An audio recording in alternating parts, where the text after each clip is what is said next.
김진의 돌직구쇼에 오신 여러분 반갑습니다. 김진입니다. 저는 오늘도 돌직구쇼 오픈 스튜디오 앞에 나와 있습니다. 이재명 후보가 대통령의 아들은 사실상 남이다 라고 발언해서 보도가 되고 있습니다.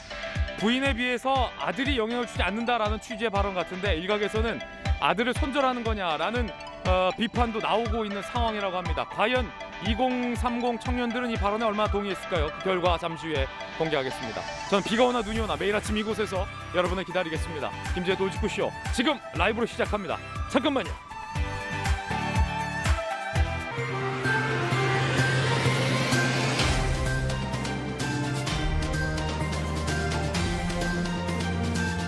신문 읽어준 남자입니다. 이준석 대표를 향해서 한 유튜버가 성상납 의혹을 제기했습니다. 이준석 후보의 답변은 무엇이었을까요? 그런가 하면 이준석 대표의 답변은 무엇일까요? 이준석 대표가 매머드에게 쫓기는 꿈을 꾼다라고 말했는데 그건 또 무슨 얘기인지 잠시 후에 이야기 나눠보겠습니다. 오늘 조간신문 키워드 4가지 준비했습니다. 함께 보시죠. 먼저 첫 번째 키워드부터 공개하겠습니다. 첫 번째 키워드는 게슈타포입니다. 게슈타포. 동아일보 사면이 쓰고 있는 게슈타포. 그 정체 무엇일까요? 지금 공개합니다. 함께 보시죠. 윤석열 후보가 공수처를 강하게 비판했습니다. 게슈타포나 할 일을 한다는 겁니다. 박범계 법무장관은 이 통신조회 영장에 기초했다라고 소위 공수처를 커버해서 논란이 일고 있습니다. 윤석열 후보와 부인까지 수차례 공수처가 통신조회를 한 것을 두고 야당 후보를 사찰하고 있다라고 윤 후보는 발끈하고 나섰습니다. 잠시 후에 이야기 나눠보겠습니다. 자, 오늘 법사위에서 김진우 공수처장이 뭐라고 해명할지가 관건일 겁니다. 두 번째 키워드 함께 살펴보시죠. 두 번째 키워드는 바로 새 슬로건입니다. 민주당의 이재명 후보가 이재명은 합니다 말고 새 슬로건을 공개했다고 하는데 어떤 슬로건일까요? 나를 위해 이재명으로 슬로건을 바꿨다고 합니다. 2030과 여성 등의 감성에 접근을 하는 전략이다라는 겁니다. 어제 채널A에서 제가 이재명 후보를 직접 인터뷰했습니다.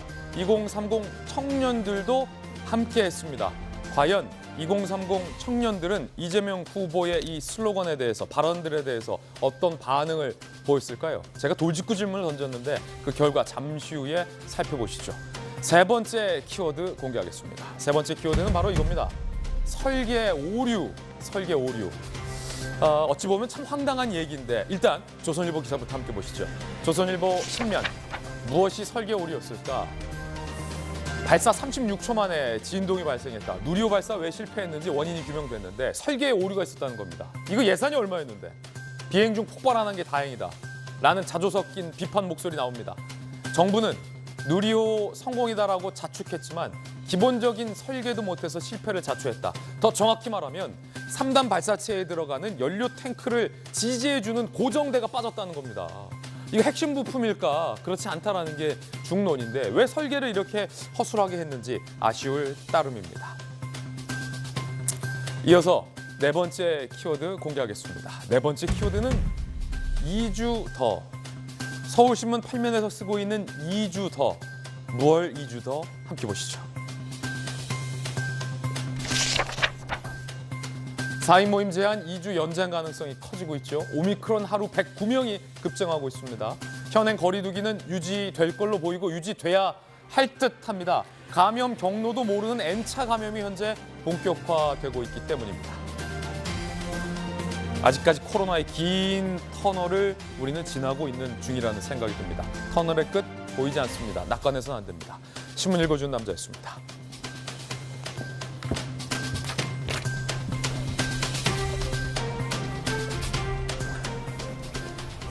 다시 아침 기온이 뚝 떨어졌습니다. 강추위를 뚫고 오신 분들 소개해드리겠습니다. 검찰 출신의 변호사 김광삼 변호사님, 바르다 박 선생, 박정아 국민의힘 윤석열 후보 선대위 공보실장 모셨습니다. 이재명 후보의 복심 민주당의 청년 국회의원 전용기 의원, 기자 출신의 교수 한신대 김수경 교수 모셨습니다. 모두 어서 오세요. 첫 번째 이야기부터 시작하겠습니다. 첫 번째 이야기는 윤석열 후보가 TK를 찾아서 무식한 삼류 바보다라는 이야기를 꺼내 들었다고 합니다. 누굴 향한 이야기였을까요? 주제 공개합니다. 주제, 윤 TK에서 독설. 무식한 삼류 바보. 세 가지 비판의 표현이 들어가죠. 1. 무식하다. 2. 삼류다. 3. 바보다. 이 세 개를 한꺼번에 누구를 향한 비판이었을까요? 들어보시죠.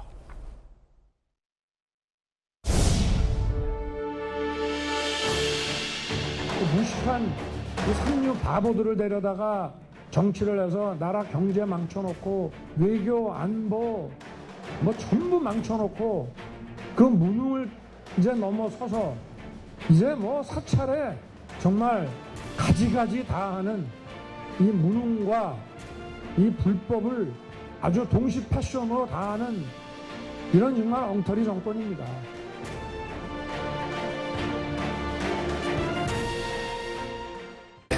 그래서 과거에 어떤 정권도 이런 짓을 못했습니다. 겁이 나서. 근데 여기는 겁이 없어요. 보통은 겁나서 못합니다. 안 그렇습니까? 대통령 임기연연이 뭐가 대단하다고 너무 겁이 없어요. 하는 거 보면은. 엉터리 삼류를 동시 패션으로 한다. 엉터리 정권, 삼류 바보들을 데려다 놓은 정권이다. 현 문재인 정부를 향해서 윤석열 후보가 작정하고 독서를 날린 건데, 아니 박정하 국무실장님, 네. 무엇 때문에 동시 패션으로 엉터리 삼류 바보다라고 비판을 한 거죠, 윤석열 후보가? 뭐 일단은 저는 윤석열 후보가 시원하게 본인의 야성을 좀 드러내고 있는 거라고 보여지는데, 어제 공교롭게 여러 가지 일이 좀 생겼어요. 어제 처음엔 전 그 탈원전 정책 때문에 공사가 중단된 신한울 3, 4호기 현장을 갔었잖아요. 네. 그러니까 탈원전이 갖고 왔던 우리 지금 경제에 미치는 영향, 에너지 정책에 미치는 영향, 이것 때문에 화가 났고, 두 번째, 어제 우연하게 통신조회를 했는데 예. 뭐 본인뿐만 아니라 배우자 그다음에 여동생까지 다 나오는 상황이 됐어요. 이것도 뭐 한 10여 차례 이상의 것들이 화 나지요. 저 뭐 당연히 윤석열 후보 저렇게 얘기할 수밖에 없는 상황이라고 봅니다. 지금 예. 뭐 경제 상황 어렵죠. 코로나 대책 애매하죠. 뭐 그래서 삼류 바보라고 얘기해도 당연히 뭐 할 말이 없지 않나, 이런 상황에서 저는 뭐 기존에 준비했던 것보다도 약간 더 현장에서 감이 더 들어가게 좀 강한 톤으로 얘기한 것 아닌가라고 저는 이해를 하고 있습니다. 예. 박정하 실장도 그러니까 후보의 발언에 동의하시는 거죠? 저는 사실은 후보가 말씀한 것보다 조금 더 사실을 갖고 있어요. 그런 마음을. 동시 패션보다 더. 조금 더. 예. 박정하 실장님의 의견이었습니다. 잠시 후에 지금 박 실장님이 언급했던 이 공수처의 사찰 논란에 대해서는 저희가 따로 떼서 잠시 후에 보도를 해드리겠습니다. 윤석열 후보의 독설은 여기서 그치지 않았습니다. 탈원전과 관련해서 맹비판을 했는데 그 이야기 들어보시죠. 세계 최고 경쟁력을 가진 원자력 생태계가 고사 위기, 신한울 3, 4호기 공사 중단은 국가 범죄였다. 집권하면 탈원전 정책을 폐기하고 원자력 발전 비율을 30%대로 유지하겠다라고 국가 범죄다. 탈원전 정책 폐기하겠다라는 강한 분노를 얘기했습니다. 앞서서는 무식한 삼류를 데려다가 망쳐놓은 엉터리 정권이다라고 비판을 했고, 탈원전 정책과 관련돼서는 이거 중대 국가 범죄고 폐기해야 할 정책이다라고 비판을 했습니다. 아니 지금 저 사실은 그 과거 청와대에 있을 때 아랍에미레이트 가서 예. 원전 수출했었어요. 그리고 그거에 대해서 운영권 갖고 오면서 한 우리나라가 100년은 먹고 살 만한 먹거리가 만들어졌다고 스스로 자평을 했었는데, 지금 뭐 수출은 고사하고 국내에 있어서 에너지 정책에도 굉장히 어려움이 있잖아요. 이 건에 대해서 왜 아직도 분명하게 얘기 안 하고 오히려 문재인 대통령께서는 탈원전 얘기하는데 이재명 후보는 또 여기서 이상하게 또 무슨 감원전이라고요? 예. 그 이상한 말씀하시면서 솔직하게 지금 상황에 대해서 얘기 안 하고, 솔직하게 잘못됐다는 거 얘기 안 하고 계속 얘기하니까 저는 지금이라도 에너지 정책에서 바로 잡고 이 원전에부터 나올 수 있는 많은 것들을 국민들이 좀 이용할 수 있고, 그다음에 그게 우리나라 경제 상황에, 그다음에 에너지 정책에 도움이 될 수 있도록 하는 게 옳다라고 생각을 합니다. 그런 데서 윤석열 후보가 저렇게 얘기한 거로 이해하고 있고요. 저는 많은 국민들이 걱정하는 것처럼 내년에 당장 전기료 올라가고요, 가스비 올라가고 이러면 우리 경제에 얼마나 많은 영향을 미칠지 솔직하게 정부에서 솔직하게 청와대가 이제 얘기해 줄 때가 됐다라고 예. 생각을 합니다. 박정환 실장님의 의견이었습니다. 앞서서 그 굉장히 흥미로운 표현을 전 들었는데 무능과 불법을 동시 패션으로다가 입었다. 그러니까 무능이라는 패션과 불법이라는 패션을 동시에 입어서 이게 잘 안 어울린다라는 후보의 비판이었는데 그 무능 패션이 문제라는 겁니까? 불법 패션이 문제라는 겁니까? 후보의 의견은. 아니면 동시 패션이 아니라 둘 다 문제라는 겁니까? 두 개가 다 문제죠. 두 개가 다 문제니까 옷도 제대로 안 맞고 입기도 굉장히 어려운, 그래서 어정쩡해진 뭐 그런 상황 아닌가 싶어요. 그리고도 이게 내가 지금 어정쩡한지 모르고 혼자서만 뭐 이런 게 문제 아닌가 싶습니다. 자, 이 의견에 대해서 민주당의 이재명 후보의 복심인 전용기 의원은 어떤 입장이십니까? 그냥 굉장히 화가 나 있다라는 이야기를 할 수밖에 없습니다. 윤석열 후보가? 화가 나서 지금 자신이 어떤 얘기를 하고 있는지 잘 모르는 것 같아요. 사실 이 전체적인 맥락을 보고 어저께 경북에서 했던 이야기들을 보면 이 사람이 대통령 후보로서 할 얘기인가 아니면 이 상황을 지금 거꾸로 가고 있는 것인가. 사실 이 내용이 어떤 내용이냐면요. 사실 미국의 트럼프 대통령이 그랬죠. 세계적으로 환경기후연합에 탈퇴하면서 지금 그걸 돌리기 위한 노력을 미국이 굉장히 열심히 하고 있는데 윤석열 후보는 대통령 후보로서 거꾸로 가는 정책을 계속 내놓고 있다. 왜냐하면 어저께 말씀하셨던 원전과 관련된 거, 뭐 신한울 고리원전 3, 4호기를 재건해야 된다. 이거 불법이다 이렇게 얘기하는데요. 단순히 원전이 있어야 된다. 원전의 필요성에 대한 고민만 있었지 그 디테일한 내면은 절대 들여다보지 못하지 않았나 이런 생각이 드는데요. 지금 윤석열 후보가 30%대로 다시 복원하겠다라고 했는데 2000년 이후에 40%였던 원전을 29%까지 낮췄습니다. 그리고 이것을 다시 30%대로 복원을 하려면 폐로 원전을 고려했을 때 기본적으로 6개 이상은 새로 지어야 된다는 것이거든요. 화가 좀 많이 난 것 같다. 후보가. 그렇죠. 왜냐하면 이 화 때문에 판단이 잘 안 되고 있는 것 같은데 폐기 원전을 다시 재가동시키거나 이것을 새로 지으려고 했을 때 거기서 나는 뭐 폐원전이라든지 그리고 구체적으로 어디에 지을 것인지 왜냐하면 국민들은 내 집 주변에 원전이 생기는 걸 원하지 않거든요. 그러니까 이런 주체적인 고민 없이 지금 그냥 원전이 필요하다는 필요성에만 공감해서 표를 위한 이 분노의 표출을 하는 것이 아닌가. 예. 사실 가장 문제가 되는 것은 일본도 도대체 그 원전 폐기물 어디다 버려야 될지 모르니까 바다에 방류하겠다고 했습니다. 그러니까 우리나라도 더 이상 원전 폐기물을 버릴 데도 없는데 더 지어서 무엇을 어떻게 하겠다는 것인지 깊은 고민이 필요하지 않나 저는 그렇게 봅니다. 네, 동시 패션, 무능 불법 동시 패션에 대한 전용기 의원의 의견은 화가 많이 난 것 같다라는 비판. 양쪽의 의견 들어봤습니다. 이준석 대표가 지금 선대위에서 손을 떼고 있는 상황인데 발언을 바꾸고 있죠. 어제도 보도해 드렸습니다만 절대로 돌아가지 않을 것이라며 윤석열 후보와 윤 핵관을 비판하더니 갑자기 후보가 전화를 하면 복귀하겠다라고 입장을 바꿨습니다. 이번엔 매머드에 쫓기는 꿈을 꾼다라는 꿈 얘기를 꺼내들었습니다. 무슨 까닭일까요? 들어보시죠. 요즘 자다가 악몽을 많이 꾸는 게 그 털이 깎이는 메모드 하나가 자꾸 저를 쫓아오는 꾸게 되는 것 같은데 우리 후보를 당선시키는 방향으로 선대위가 열심히 일했으면 좋겠습니다. 이준석 대책보다는 선거 대책에 집중해 줬으면 좋겠다. 이런 상당히 민망하고 또 국민과 당원들께 죄송스럽습니다. 저는 고려하지 않고 있고 갑자기 털 깎인 매머드에게 쫓기는 꿈을 꾼다라는 이야기를 꺼내든 이준석 대표의 발언입니다. 이게 무슨 뜻일까? 아리송합니다. 그래서 검찰 출신 김관섭 변호사님께 묻겠습니다. 이 무슨 뜻일까요? 털 깎인 매머드에게 쫓기는 꿈을 꾼다. 그건 굉장히 은유적으로 얘기한 것 같아요. 예, 지금 윤석열 후보의 선대위를 매머드라고 표현하잖아요. 예. 근데 매머드인데 털이 깎인 매머드단 말이에요. 그 매머드랄지 코끼리랄지 아니면 일반 동물의 야생동물에 있어서 털이 있으면 거기에 뭐가 붙어요? 기생충? 기생충, 파리떼, 모기가 파리떼, 붙는단 말이에요. 모기. 예.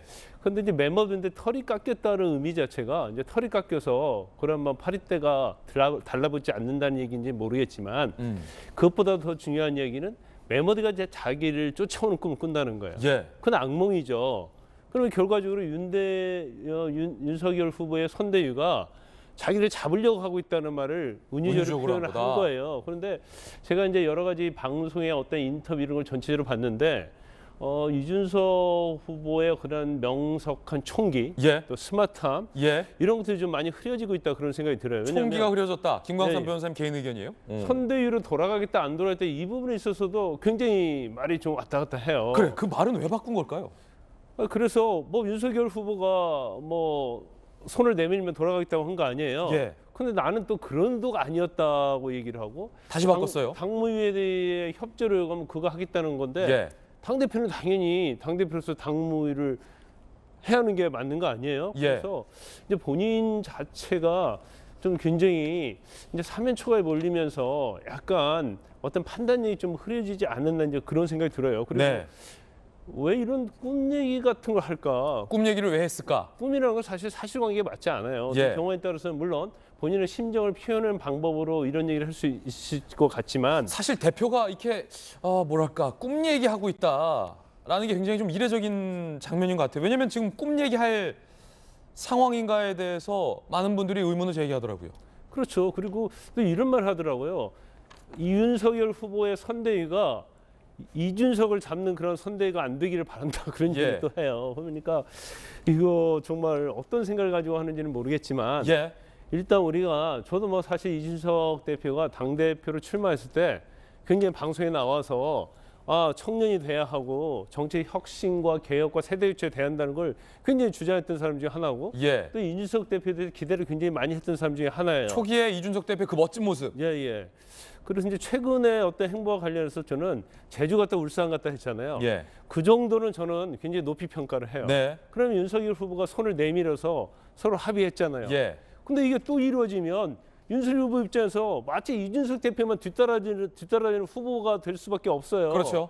그러면 이번에 어떤 당으로부터 벗어나는 행위에 대해서는 윤석열 후보도 더 이상 뭐 할 수가 없어요. 더 할 수 없다. 그러면 받아주지 그런 마라. 것까지 생각을 하면서 어. 어떤 정치력이 돌아가는 상황, 또 프레임 이런 예. 걸 생각하는데 본인의 어떤 감정에 의해서 아니면 본인의 자기 정치를 위해서 자기의 미래를 위해서 너무나 가볍게 처신을 하다 보니까 예. 결국 이준석 대표를 지지하고 저도 좋게 평가했는데 예. 계속 좋게 평가하기는 어려운 그런 상황이 있다 이렇게 봅니다. 처음에 이 대표에게 기대했던 그 이 대표의 멋진 모습이 지금 많이 안 나오는 것 같다. 꿈 얘기할 때 아니다라는 김광삼 변호사님의 의견 들어봤습니다.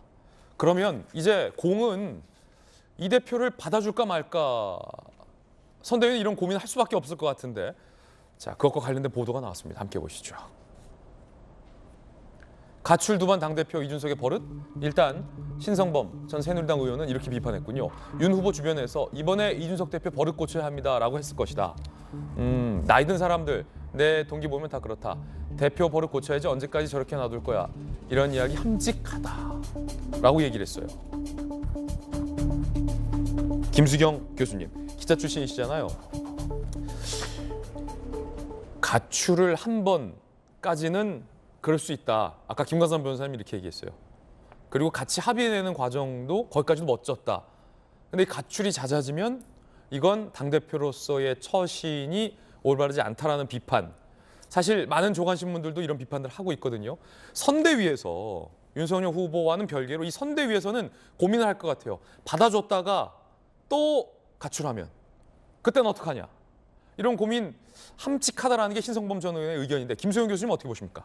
가출이라는 표현이 보통 이제 청소년들이 예. 집을 나갈 때 가출이라는 표현을 하잖아요. 아무래도 이제 이준석 대표가 이제 젊다 보니까 좀 나이가 좀 있는 의원들 입장에서는 조금 이준석 대표를 낮게 보면서 언제까지 이렇게 가출하는 버릇을 그냥 내버려 둘 거냐, 가출하는 버릇을 이번 기회에 단단히 고쳐야 된다라는 네. 이야기를 할 수 있다라는 얘기를 하면서 그렇지만 또 그 신성범 전 의원은 뭐라고 했냐면 그럼에도 불구하고 윤 후보가 어쨌든 다시 한번 손을 내밀어서 안고 가야 되지 않겠냐. 안고 가라. 이제 이런 식으로 이제 제언을 했습니다. 예. 그리고 이제 이준석 후보에 대해서도 너무 더 이상 이렇게 내용을 일으키는 것은 좋지 않다. 왜냐하면 어쨌든 당이 선거에서 이겨야 되는데 대선에서 지면 당대표라는 자리도 이제 없는 것이고 국민의힘도 굉장히 위기에 처하기 때문에 아무리 당장 뭐 억울한 부분이 있고 화가 나는 부분이 있어도 대선을 위해서 예. 지금은 뭐 자기를 좀 죽이고 자기를 좀 참고 가야 되는 것이 아니냐 이런 제언을 하고 있는 건데요. 있잖아요. 그 지금 선대위에서는 이준석 후보를 다시 받아줄지 아마 고민이 많을 것 같아요. 이준석 대표를? 예, 근데 이제 이준석 대표도 지금 자기에 대한 여론이 너무 안 좋거든요. 예. 처음에는 물론 이준석 대표의 진위를 좀 이해하는 사람도 있었지만 이게 너무 길어지니까 그런 진위는 차치하고 이렇게까지 분란을 일으킬 일인가 굉장히 피로감이 누적되다 보니까 이준석 후보도 지금 사면 초과에 빠지다 보니 선대위에 다시 돌아가고는 쉽고 이준석 대표. 하지만 명분이 없잖아요. 굉장히 모양이 빠지잖아요. 그렇기 때문에 선대위에서 좀 먼저 손을 내밀어서 자기의 자리를 만들어주면 좀 마지못해 가는 식으로 하고 싶은데 그러한 마음을 지키는 것도 굉장히 모양이 빠지겠죠. 그래서 지금 이러지도 저러지도 못하고 하루는 복귀할 생각이 있다고 했다가 또 하루는 나는 복귀 안 한다고 했다가 지금 굉장히 갈팡질팡해서 아까 김광상 변호사님 말씀하신 것처럼 판단을 제대로 못하고 이 상황이 좀 안 좋다 보니까 총기가 점점 흐려지는 모습을 보이고 있는 양상이라고 보입니다. 잠시 후에 저희가 이제 한 유튜버가 제기한 이준석 대표의 과거 성상납 의혹에 대해서도 보도를 해드릴 텐데 진위 여부는 현재로서 알 수 없지만 선대위에서 이 성상납 의혹의 진위 여부에 대해서도 아마 좀 고민을 하고 있지 않을까라는 관측들도 현재 나오고 있습니다. 잠시 후에 보도해드리겠습니다. 자, 김종인 총괄위원장이 이준석 대표를 만난다고 합니다. 김종인 총괄위원장의 머릿속에는 어떤 생각을 하고 있을까? 이번 주에 회동 갖는다. 복귀를 일단 설득할 예정이라고 하는데 내부에서는 고민은 좀 있어 보인다라는 여론이 나오고 있습니다. 여론조사 몇 가지 준비했습니다. 단순히 그냥 후보의 지지율이 아니라 처음 볼 지지율은 양당의 대선 후보에 대해서 교체할 필요성이 있느냐 없느냐에 대한 여론조사 결과입니다. 이거 굉장히 좀 충격적인데 함께 보시죠. 자, 양당 둘 다 해당하는 거죠. 대선 후보 교체 필요성 필요하다 56.6, 필요 없다 36.4%. 예, 다소 충격적인 결과가 나왔습니다. 자, 여론조사 본 김에 갤럽의 여론조사도 나왔습니다. 함께 보시죠. 갤럽 여론조사 결과입니다. 이재명 후보가 36.8, 윤석열 후보가 30.8%로 오차 범위 내에서 양상이 나왔고요. 안철수 후보, 우리가 주목할 건 안철수 후보의 지지율이 10%에 근접해 가고 있다. 물론 여론조사 결과마다 다르지만 근데 많은 분들이 예상하기론 안철수의 여론조사가 10%를 넘기게 되면 이건 이번 대선에서 하나의 소용돌이가 될 수 있다. 단일화를 해야 할 필요성이 느껴진다. 윤석열 후보 입장에서는. 왜냐하면 심상정 후보보다 지금 뭐 심상정 안철수 후보도 오차범위 아닙니다만 안철수 후보의 지지율이 앞서 나가게 되면 이건 윤석열 후보 입장에서는 안철수의 지지율을 무시할 수가 없게 된다. 왜냐하면 윤석열 후보의 지지율이 안철수에게 가는 경향이 다소 보일 수 있기 때문에 이게 상당히 좀 촉각을 곤두세워야 할 포인트다라는 측면도 지적되고 있습니다. 여론조사 살펴봤습니다. 이번엔 저희가 준비한 두 번째 이야기 시작할까 합니다. 두 번째 이야기의 주제는 이재명 후보와 관련된 이야기인데 어제 제가 사실 어젯밤에 이 오픈 스튜디오에서 이재명 후보를 인터뷰했습니다. 청년 패널들과 함께 토크 콘서트를 가졌는데 특히 이재명 후보가 어제 대통령의 아들은 남이다 라고 발언했습니다. 그래서 제가 어제 이 자리에 있는 청년들 59명에게 이재명 후보 앞에서 이 발언에 지금 동의하느냐라고 제가 물었습니다. 과연 청년들은 동의한다고 답했을까요? 전혀 동의하지 못한다라고 답했을까요? 그 결과 잠시 후에 공개하겠습니다. 두 번째 주제 공개하죠.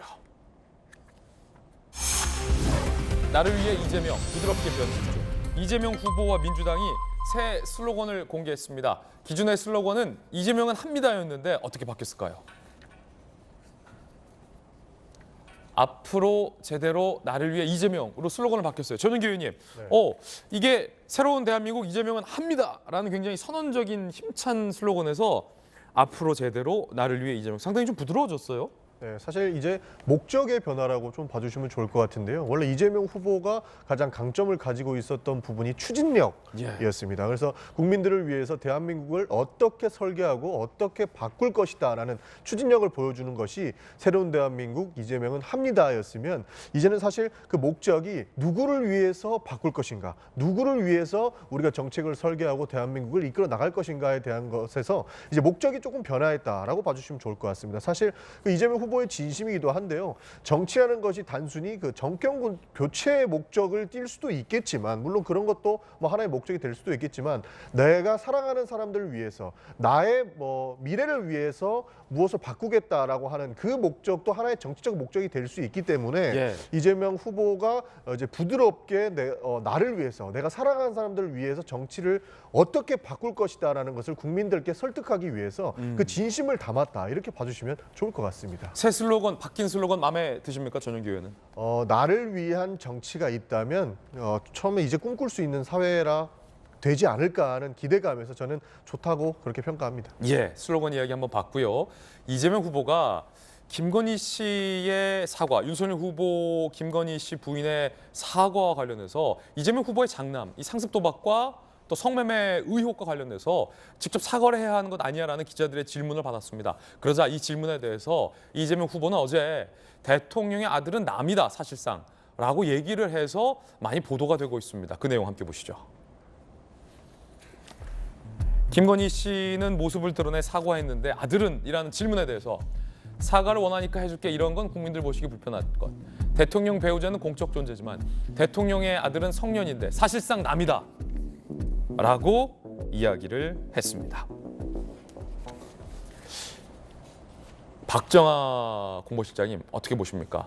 그러니까 이재명 후보의 취지는 영부인이 미치는 영향에 비해서 아들이 미치는 영향은 미비하다라는 취지였어요. 그런데 그 표현이 대통령의 아들은 사실상 남이다라고 해서 일각에서는 아들을 손절하는 거냐라는 얘기도 많이 커뮤니티에서 회자가 되고 있는데, 일단은 그 아들이 듣기에는 서운하죠. 서운할 것 같아요. 만약에 내 아들이 아빠가 어디 가서 야, 너는 인마 남이야, 그러면 좀 서운할 것 같아요.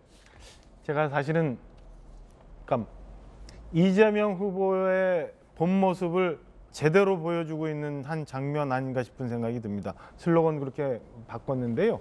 얼마 전에 친구들하고 이렇게 얘기를 했었는데, 농담삼아 누가 그러더라고요. 만약에 이 사건이 굉장히 불거지면 이재명 후보는 자식마저도 손절할 수 있는 후보다라고 얘기해서, 야, 설마 그럴 수가 있냐? 아무리 그래도 나도 애를 키우는 입장인데 그거 어떻게 이랬는데 그 모습을 보여주는 거 아닌가 싶은 생각에, 저는 뭐 상대 후보 이전에 그냥 똑같이 이 시대를 사는 아이를 키우고 아이가 성장해가는 걸 보는 아빠, 아버지의 마음으로 굉장히 씁쓸합니다.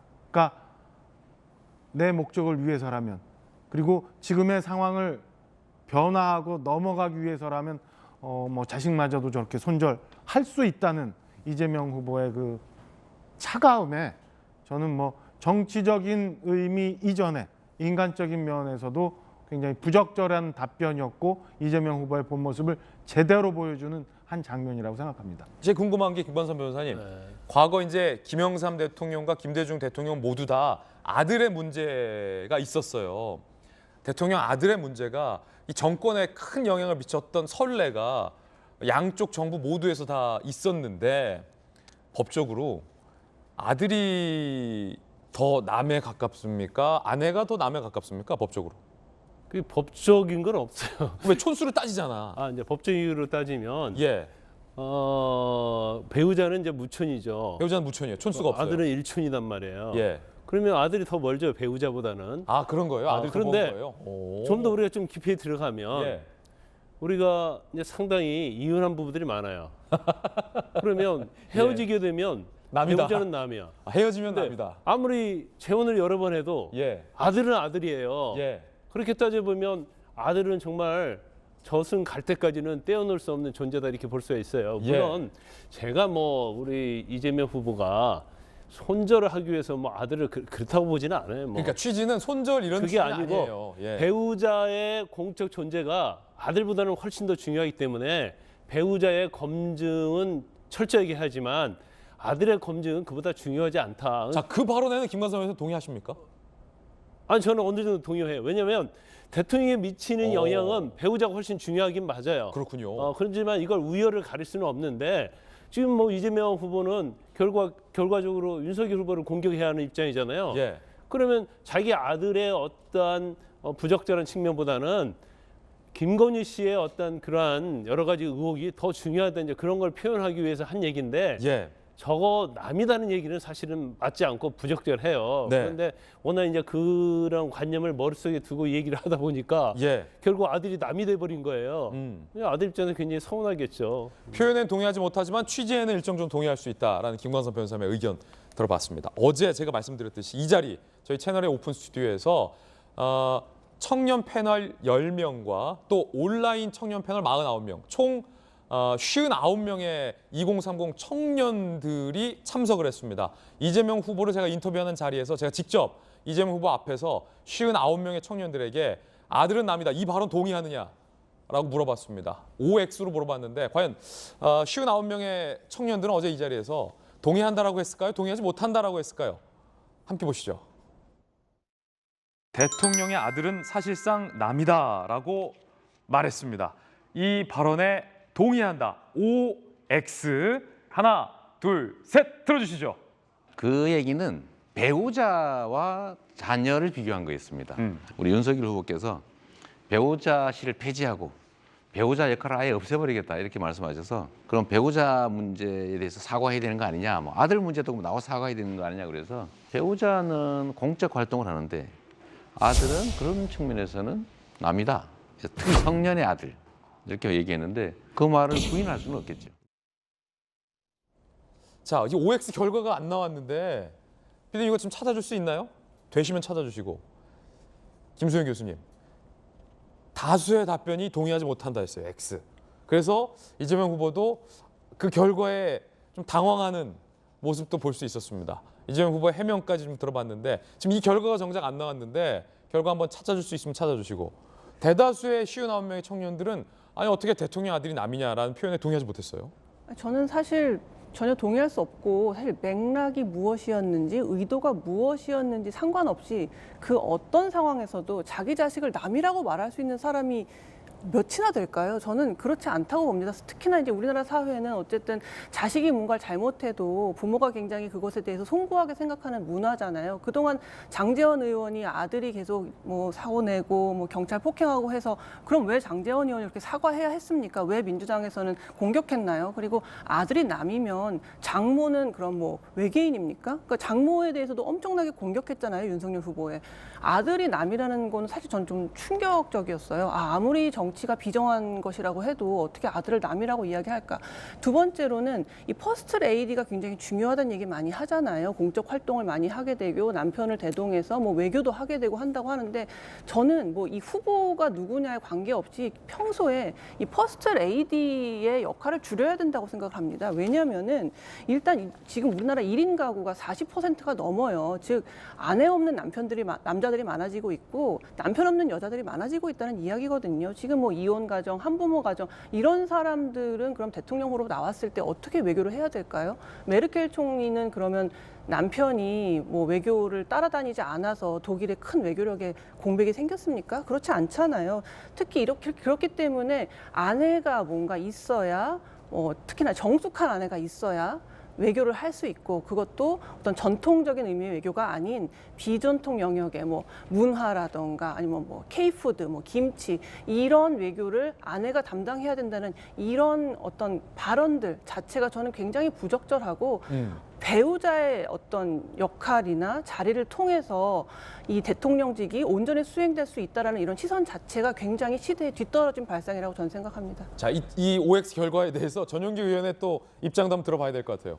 단순히 남이라는 것에 매몰돼 가지고 우리가 이것을 평가하는 것은 참 부적절하지 않나 저는 그렇게 생각을 합니다. 사실 남이라고 이야기했기보다는 공적인 영역에서 영부인과 뭐 배우자의 후보와 그다음에 뭐 대통령 후보의 아들에 대한 비교 대상으로 쳤을 때 공적인 영역에서는 배우자의 영역이 훨씬 더 크다라고 이야기를 했던 부분이 있습니다. 그 방금 김선 교수님께서 말씀을 해주셨지만 사실 영부인 현실에서 보면 그 영부인이 하는 역할이 굉장히 크거든요. 사실 미국에서도 뭐 많은 분들 그 뭐 트럼프나 그다음에 오바마 대통령의 영부인도 사실 대통령이 가지 못하는 행사에 영부인이 참석을 해서 외교 행사를 하는 것이 있고 항상 뭐 G20이나 이런 굉장히 큰 외교 행사에도 영부인이 항상 동행을 해서 이 사람들이 영향을 과시하는 측면이 있기 때문에 저는 그 배우자의 영역이 굉장히 크다고 생각을 하고, 공적인 부분에서, 왜냐하면 제2부속실이 존재하는 이유가 대통령이 참석하기 어려운 행사에 영부인이 대신 참석을 해서 국격을 빛내야 되는 행사에는 참여를 하지만 아들은 그렇지 않다. 그런 측면에서 공적인 측면에서는 남이다라고 이야기를 한 것이기 때문에 사실 우리가 단순히 내 아들은 남이다 이런 식으로 이분법적인 사고로서 접근하는 것은 조금 부적절하지 않나, 저는 그런 생각을 가지고 있습니다. 예, 공적인 측면에서 이 대통령이랑 직책만 놓고 봤을 때 사실상 남이다라는 취지였다. 저는 이 전용기 의원님 말씀 그렇게 하시다가 보니까 생각이 나서 그러는데, 민주당이 특히나 그 뭐 청와대 출신의 누가 뭐 어떤 의원님 얘기하던데 뭐 여사님의 그 외교에서의 비중 뭐 이런 거 굉장히 많이 얘기하더라고요. 근데 그 정말 제대로 그 상황을 이해하고 얘기하는지 잘 모르겠어요. 대통령의 정상 외교에는 국빈 방문이 있고 공식 방문이 있고 실무 방문이 있고 단독 회담이 있고 다자 회견이 있는데요. 사실은 그 대통령의 배우자가 할 수 있는 일은 다자 외교에서 배우자 프로그램에서 따로 이렇게 이루어지는 거지, 크게 이게 정상 외교에 영향을 미치는 게 많지 않아요. 그래서 다소 지금 민주당이, 저는 뭐 어떤 목적으로 하는지는 충분히 이해를 합니다만은 지나치게 그 대통령 부인 혹은 뭐 영부인의 역할을 너무 부풀려 가지고 얘기하는 거에 대해서는 저는 동의할 수 없고, 이 김수경 교수님 말씀하신 것처럼 뭐 여사님의 역할이 엄청나 가지고 이게 대한민국의 운명을 뭐 어떻게 좌지우지한다? 절대 동의할 수 없는 부분이라고 생각하고요. 대통령한테 국민들이 권한을 위임했지 대통령 부인한테 권한을 위임한 적이 한 번도 없다는 우리 헌법적인 정신을 한번 되돌아볼 필요는 있다고 생각합니다. 그런가 하면 어제 이재명 후보는 윤석열 후보에게 한마디 할 말이 있느냐라는 저의 질문에 대해서 이렇게 답변을 했습니다. 윤석열 후보에게 하고 싶은 말 있으면 한마디 듣고 싶습니다. 제발 좀 자주 만납시다. 하실 말씀이 있으면 저한테 있는데 해주세요. 저도 반박 좀 하게. 제가 바보입니까? 국민의 알 권리를 얘기하려면 대장동과 백현동의 진상부터 밝히고, 음습한 조직폭력배 이야기, 잔인한 범죄 이야기, 그런 것을 먼저 다 밝히십시오. 어제 다르고 오늘 다르고. 제가 이런 사람하고 국민 여러분 보는 데서 뭐 토론을 해야 되겠습니까? 참, 어이가 없습니다. 정말 가짜습니다. 저런 모습들이 수세에 몰리니까 굉장히 그냥 격앙된 표현을 쓴 것 같습니다. 사실 이런 내용은 토론에서 하면은 이재명 후보도 반박할 수 있는 시간이 있는 이런 상황인데요. 이거를 밖에서 얘기하고 있으니까 문제가 됐고, 제가 지난 방송에서 한번 그 한 보도에 따른 표현을 한번 쓴 적이 있는데, 윤석열 후보가 정권 교체를 위해서 가장 뭐 훌륭한 후보다 이런 평가를 받고 있기는 하지만 국민들이 원하는 것은 정말로 잘못된 부분에 바로잡는 공정의 측면이 있었습니다. 그런데 윤석열 후보는 인복선 줄 알았는데 아웃복서다, 이런 표현을 어떤 보도에서 썼다는 거죠. 그러니까 직접적으로 앞에서 토론에서 부딪히면서 부당한 것을 이야기하고 잘못된 것을 바로 잡을 줄 알았는데, 저렇게 토론은 피하면서 바깥에서 하고 싶은 이야기만 하는 이런 아웃복서의 모습에서 국민들이 많이 실망을 하고 있지 않나, 그런 측면이 있기 때문에 토론에 나와서 이런 이야기를 허심탄회하게 해봤으면 좋겠다, 이런 의견을 드리고 있습니다. 그 토론이라는 것은 뭐 자주 할수록 좋겠죠. 저도 그건 찬성을 해요. 그런데 우리가 국민의힘이랄지 민주당 경선 과정에서 토론회를 많이 봤잖아요. 국민의힘 한 16번 했고 또 민주당은 더 한 걸로 알고 있어요. 근데 토론회 때 정책 토론이 됐어요. 정책에 대해서는 어느 언론도 주시하지 않았어요. 왜냐하면 별 그게 차이가 또 없거든요. 그러니까 결과적으로 민주당 경선 후보 때 토론에 남는 것은 결국 이재명 후보와 관련된 뭐 김부선 씨랄지 뭐 조폭 관련 연루설 이런 거에는 남는 게 없어요. 그리고 또 국민의힘 토론에서도 내용을 딱 보면 항상 윤석열 후보 공격하잖아요. 또 홍준표 후보에 대해서 디테일에서는 모른다. 그러다 보니까 한국의 어떤 토론 자체의 어떤 문화가 굉장히 성숙해지지 못했기 때문에 결국 네거티브와 인신공격으로밖에 가지 않는다. 지난번 4.17 재보선 때도 박영선 후보하고 오세훈 후보가 붙었을 때도 뭐 별로 이렇게 정치에 관한 내용이 별로 없어요. 그래서 사실 토론을 하는 게 맞지만 지금 토론을 하게 되면 지금 양쪽 선대위는 정치에 관해서 얘기 별로 안 해요. 상대방의 정책, 상대방의 네거티브에 대해서만 계속적으로 공격하고 또 이쪽에서 뭐 하면 계속 공격하는 그런 상황이기 때문에 사실 토론 자체의 어떤 국민의 알 권리 이런 측면에서는 토론의 기능이 제대로 발휘하지 못하고 있다 이렇게 봅니다. 그래서 또 한쪽 안 한다고 하는데 구태 이걸 물고 들을 게 아니고 법정 토론 3회 있잖아요. 제가 볼 때는 정책 토론은 그 정도면 충분히 대통령으로서 어떤 자격으로서 검증을 할 수 있다. 그래서 토론을 하자 안 하자 가지고 논란하지 말고 서로 후보가 자기 얘기를 가셔라 이런 말씀을 드리고 싶어요. 예. 자, 그런가 하면 야당에서 이재명 후보 아들의 입시 의혹을 제기했지만 야당이 사실을 오인했다라고 인정을 했습니다. 함께 보시죠. 자, 김수영 교수님, 그럼 야당에서 제대로 검증 없이 그 의혹 제기를 한 겁니까?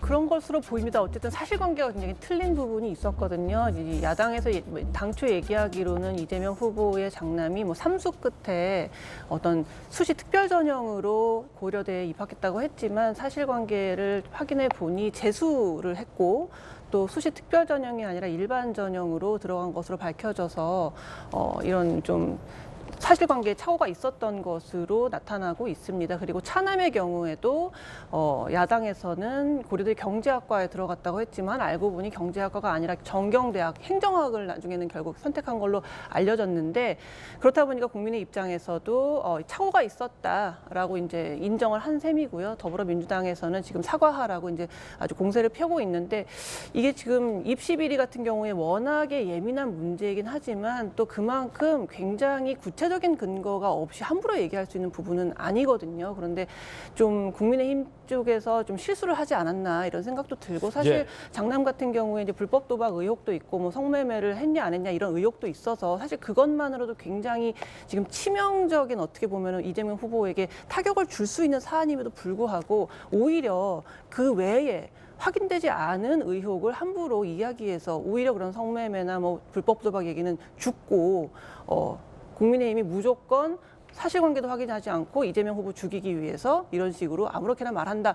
오히려 이런 프레임에 다시 역으로 걸리는 상황에 지금 처해 있어요. 지금 국민의힘이 굉장히 전략적으로 상대방 후보와의 지금 경쟁에서 상당히 밀리고 있고 좀 올바른 판단을 못하고 있는 상황이라는 생각이 좀 듭니다. 네, 김수영 교수님의 돌직구 발언이었습니다. 이재명 후보의 이야기 들어보시죠.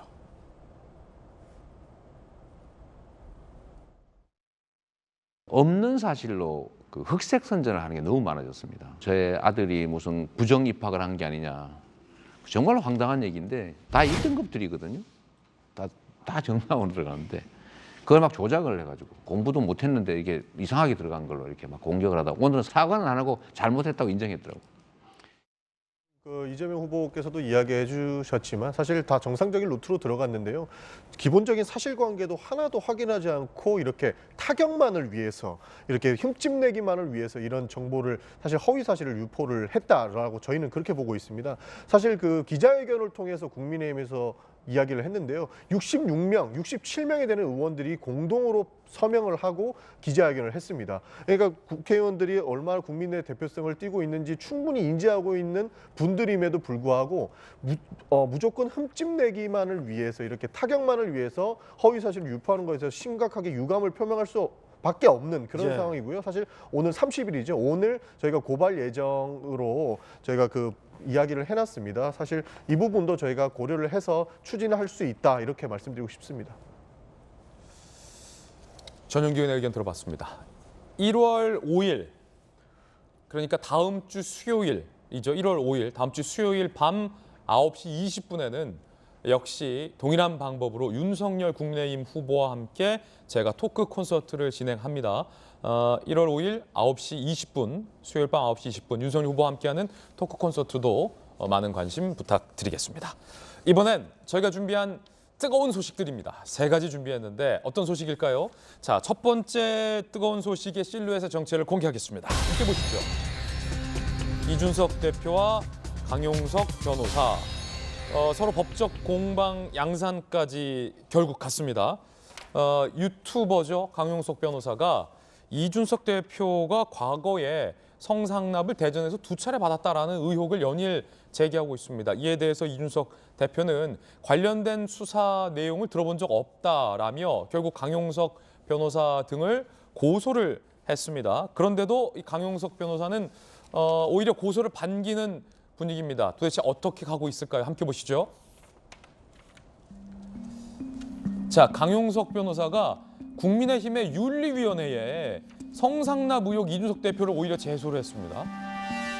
변호사로서 충고하는데 윤리위에서 부인하지 마라. 부인하면 녹취록과 동영상을 전부 공개할 수밖에 없다. 이 대표의 과거 성상납 의혹과 관련된 녹취록과 동영상이 있다라고 주장을 하고 있는 상황이에요. 자, 이에 대해서 이준석 대표는 강용석 변호사와 김세희 씨 등을 명예훼손 혐의로 고소를 했습니다. 김광삼 변호사님, 검찰 출신이시잖아요. 자, 이거 뭐 진실을 전혀 알 수 없습니다. 단정할 수 없다라는 말씀 드리겠고, 지금 법정 양상까지 갔는데 정확하게 좀 짚어주시죠. 강용석 변호사는 이준석 대표의 성상납 의혹을 제기하면서 국민의힘 윤리위에 당대표를 제소했고, 또 이준석 대표는 검찰에 고소를 한 겁니까?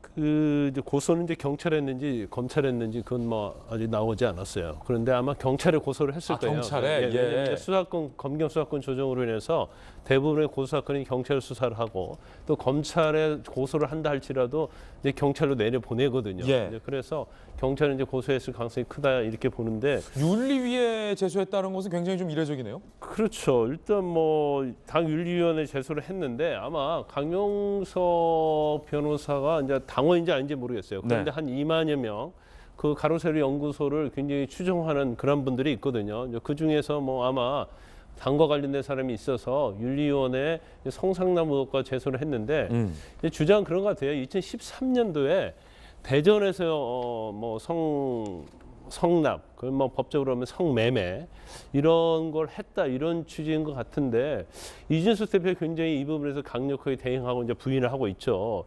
그런데 여기에 맞서서 강용석 측에서 그럼 윤리위원회 가서 그런 저 사실이 없다고 부인을 해라. 그러니까 성 접대를 받은 사실이 없다. 네네. 이 대표가 사실 그렇게 명확하게 지금 얘기했습니까? 아니 근데 그렇게 또 약간 명확하지는 않아요. 그래서 만약에 부인을 하게 되면 자신들이 가지고 있는 증거가 있다. 그게 뭐냐면 녹취록이라는 거예요. 그리고 동영상도 갖고 있다는 거니까 강용석 변호사가 뭐 사실 여러 가지 측면에서 어느 보는 시각에 따라서 굉장히 부적절한 그런 비판도 많이 받아왔는데 이준석 대표와 관련해서는 이런 증거를 가지고 있다고 워낙 자신 있게 얘기하니까 경우에 따라서 정말 가지고 있는 게 아니야? 이런 좀 의구심 좀 들게 해요. 물론 정말 가지고 있을지 않을지 모르겠죠.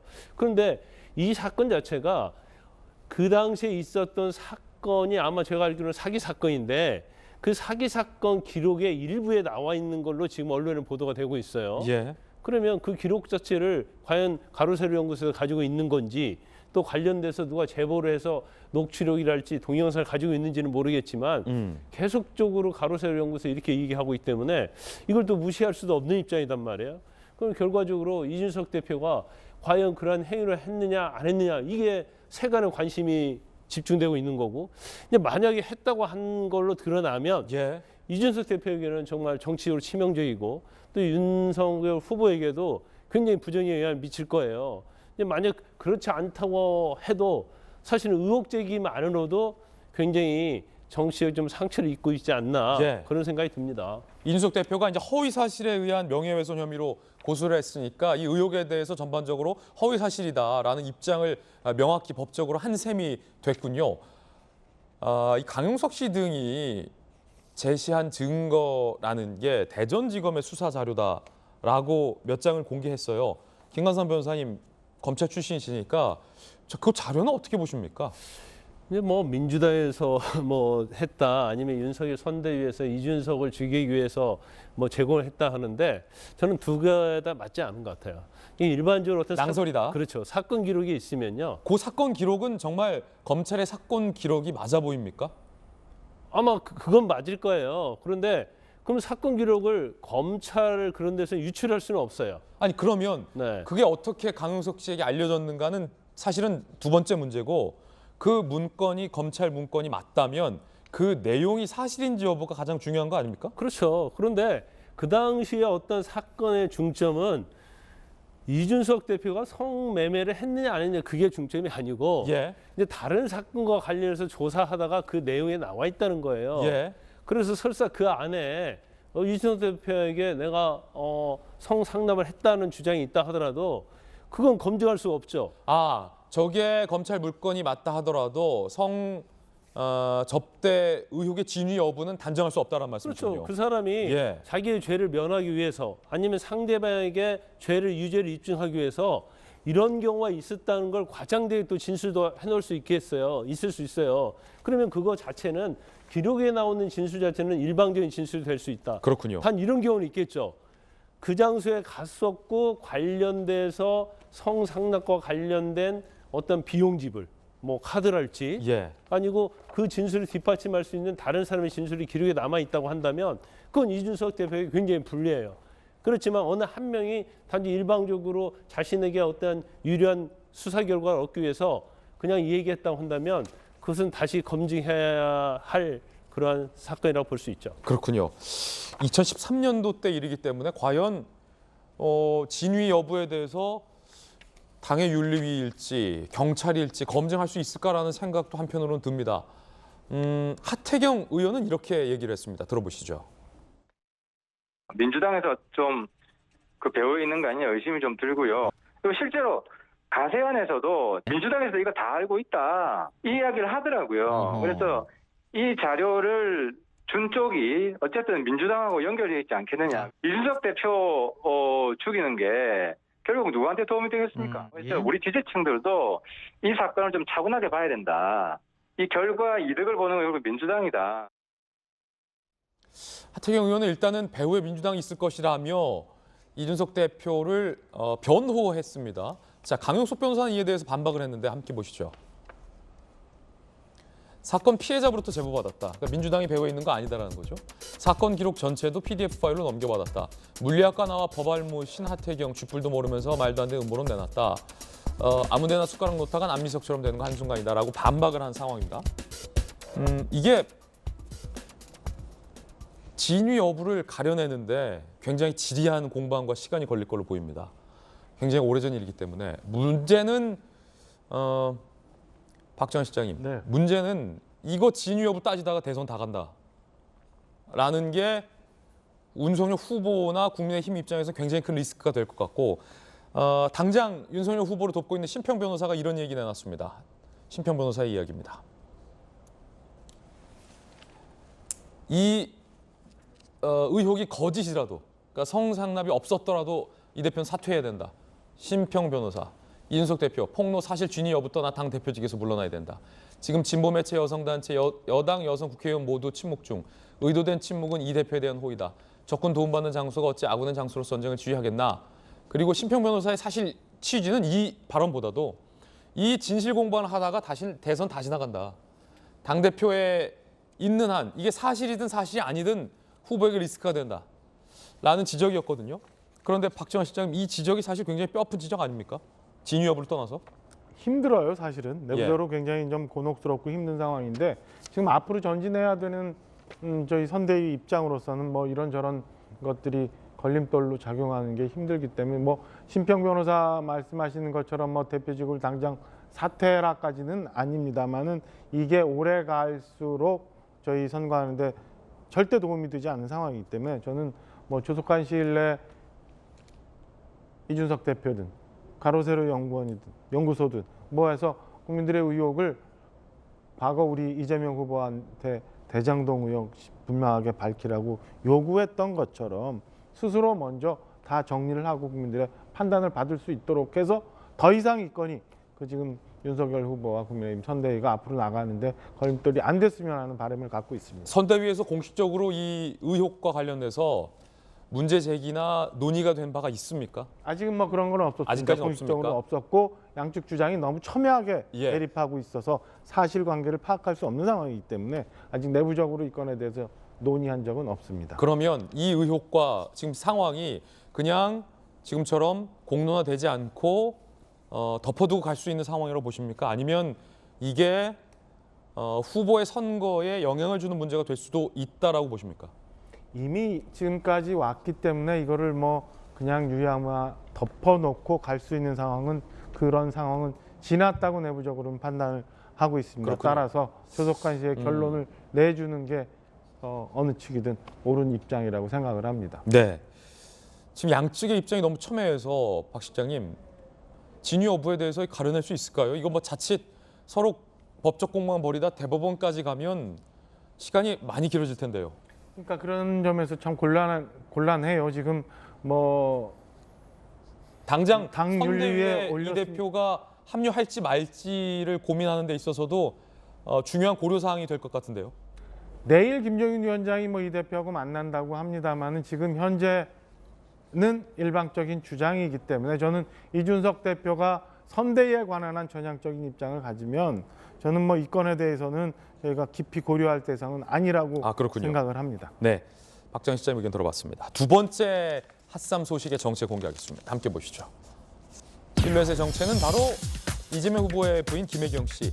김혜경 씨가 후보 못지않은 광폭 행보를 보이면서 지지자들 사이에서 많은 환호를 받고 있는데 야당에서 이른바 해경궁 김씨 사건을 다시 들고 나왔습니다.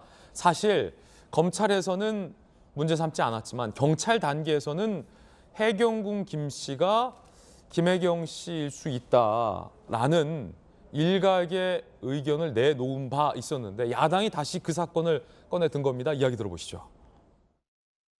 김혜경 씨가 갖고 있는 트위터의 아이디와 김혜경 씨의 인적 사항이 7개 부분이 거의 일치합니다. 또한 김혜경 씨의 트위터 아이디와 다음 이메일 계정이 동일하게 수사가 시작되자마자 폐쇄가 됐고 최종 접속지가 이재명 후보의 자택이었습니다. 트위터를 사용한 사람은 김혜경 씨 이미 분명하다는 것이 드러남에도 불구하고 검찰이 경찰에서 기소 의견으로 송치한 것을 무혐의 처리한 것은 잘못된 수사입니다. 고발을 계기로 다시 한번 수사를 할 것을 촉구합니다. 야당에서 해경궁 김씨 사건을 재공론화하면서 증거가 차고 넘친다, 재수사해야 한다라고 공세에 나섰습니다. 함께 보시죠. 김수현 교수님, 증거가 차고 넘친다. 사실은 해경궁 김씨 사건은 워낙 그때 당시에도 컸던 사건 아닙니까? 노무현 전 대통령과 문재인 대통령을 해경궁 김씨가 저 아이디죠. 비방을 하는 글, 그리고 세월호 유족에 대해서 패륜적인 언사를 했다고 논란이 됐었고 이 해경궁 김씨라는 계정이 김혜경 씨가 아니냐라는 논란과 관련해서 결국 경찰에 수사가 있었는데 경찰에서는 지난 2018년 해경궁 김 씨는 이재명 후보의 아내 김혜경 씨다라는 의견으로 검찰에 넘겼지만 검찰에서는 증거 부족이라는 이유로 불기소하지 않았습니까?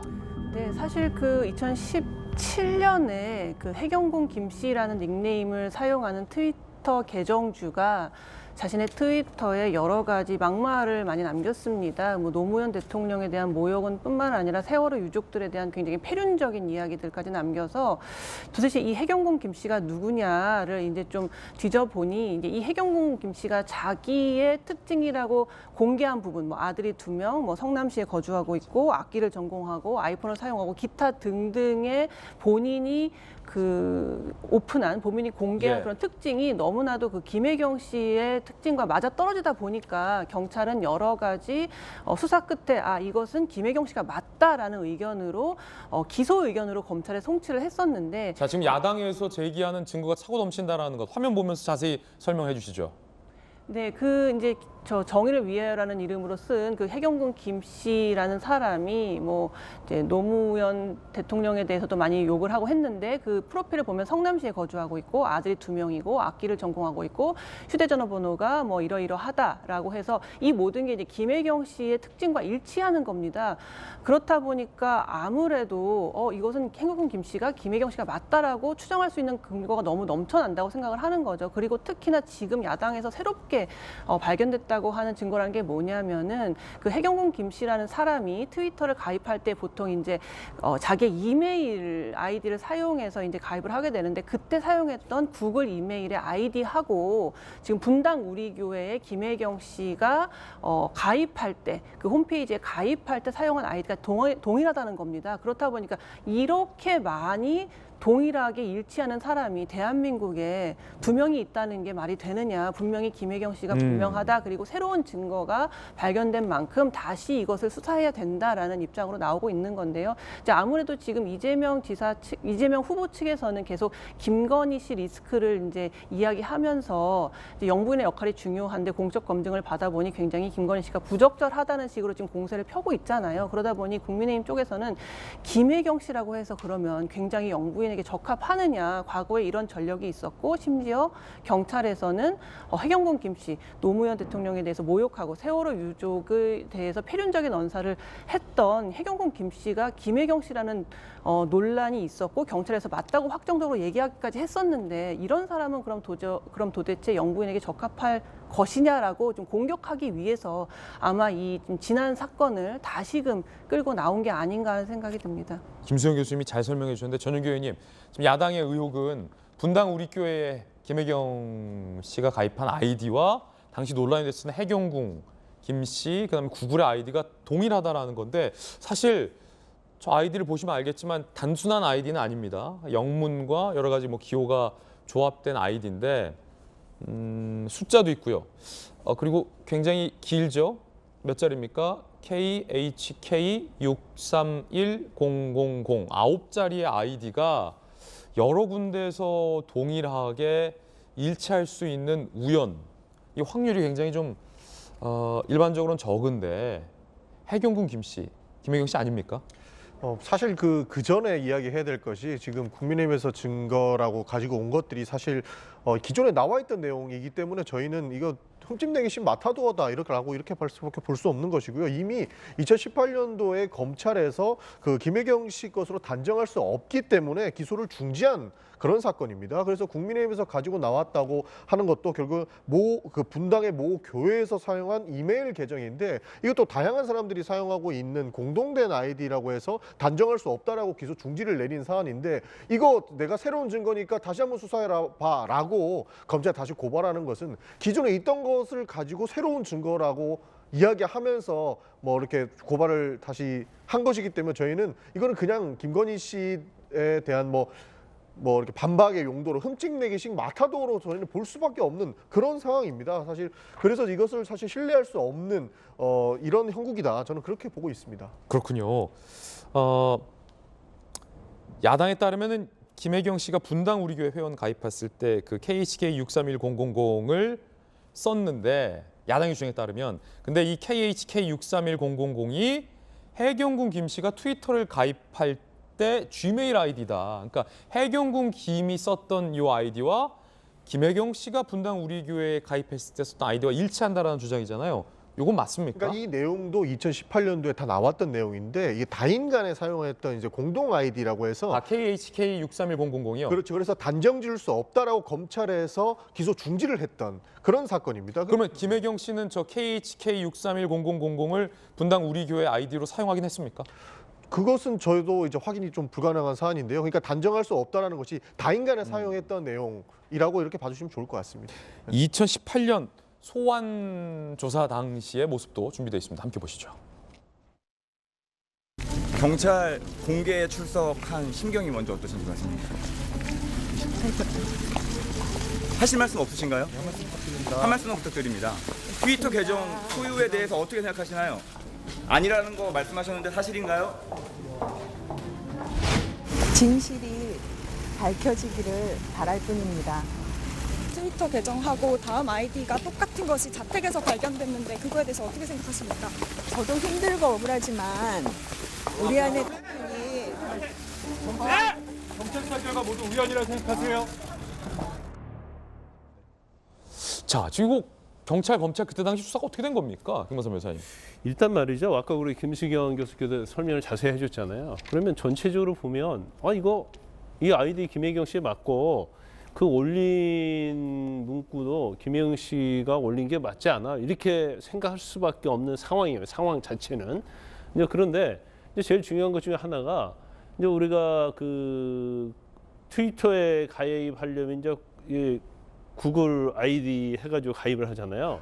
근데 그 아이디하고 또 김혜경 씨가 분당 우리 교회 할 때 그 아이디가 동일하단 말이에요. 그러면 이거 전체적으로 보면 해경훈 김 씨는 김혜경 씨가 맞겠다 이렇게 생각할 수밖에 없어요. 그러니까 이제 경찰에서는 이거 일치한다 해가지고 기소 의견을 검찰에 넘겼는데 이제 검찰서 조사를 해보니까 김혜경 씨가 아마 본인이 직접 작성한 것도 있고 김혜경 씨 아닌 사람이 이 트위터 계정을 이용할 수도 있는 가능성이 있었던 걸 보여요. 여러 명이. 그렇죠. 그러면 지금 문제되는 것이 법적으로 문제되는 것이 노무현 전 대통령과 문재인 대통령에 대한 비하, 전라도의 비하, 세월호 유족에 대한 패륜적인 그런 글들이거든요.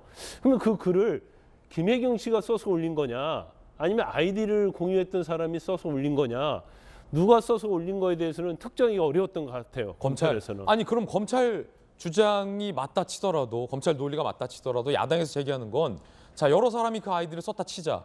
그럼 그 여러 사람 중에 김혜경 씨와 김혜경 씨 주변인이 썼는지는 검찰이 밝혀내야 되는 건 아니냐. 김혜경 씨 혼자서 저 글을 다 썼는지 안 썼는지도 밝혀내야겠지만 그 글쓴이 중 한 명이 김혜경 씨인 거는 인지 아닌지는 검찰이 밝혀내야 되는 거 아닙니까? 근데 이제 이러한 측면이 있죠. 이제 트위터에 대해서 공유한 사람이 누군지를 알아봐야 하는데 트위터에서 알려주지 않죠. 그럼 검찰에서 그걸 공유한 사람을 특정하기가 어렵다는 그런 한계는 있는데 에이, 검찰이 그거를 못 한다고요? 제가 검사라고 한다면 예. 아니 근데 사실 유추 추적을 한 걸로 알고 있어요. 예. 그러면 그와 문제가 되는 불법적인 문구를 작성한 장소가 어딘지를 추적을 했단 말이에요. 예. 근데 결과적으로 김혜경 씨가 자택에서 그 유추 추적이 나왔단 말이에요. 그러면 이거 김혜경 씨의 분명한 거 아니냐. 근데 검찰은 자택에 유추 추적이 나왔다 하더라도 그 자리에 있던 또 다른 사람이 또 할 수 있는 거 아니냐. 자택에서 다른 사람이. 그렇지. 예. 그러니까 너무 깊게 생각하고 너무 수사를 그러다 보니까 그 당시 이러한 결정을 내렸을 때 그래서 예. 이걸 불기소 처분도 아니에요. 그 같이 공유했던 사람을 우리가 특정할 수가 없다. 그러니까 그 사람이 발견될 때까지 예. 그 사람이 발견될 수 있어요, 없어요? 어떻게 잡아요, 그 사람을? 그럼 불가능하죠. 예. 그 사람이 발견될 때까지 기소 중지를 시키는 거예요. 기소 보류를.